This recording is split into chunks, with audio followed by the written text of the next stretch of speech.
আসসালামু আলাইকুম। আমরা এই যে বৃষ্টি হইতাছে নেত্রকোনা পূর্ববেলা থানা কালীহর গ্রাম।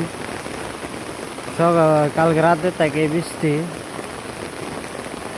এখনো বৃষ্টি হইতেছে। এই যে গাঙ্গের পানি ভরে গেছে, প্রচুর পানি হইতেছে, খালি বৃষ্টি আর বৃষ্টি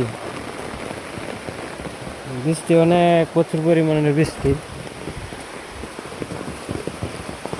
বৃষ্টি পানি।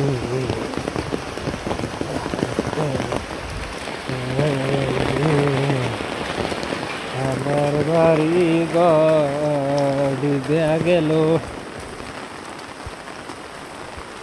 এই যে পানি আর পানি, কেন অবস্থা।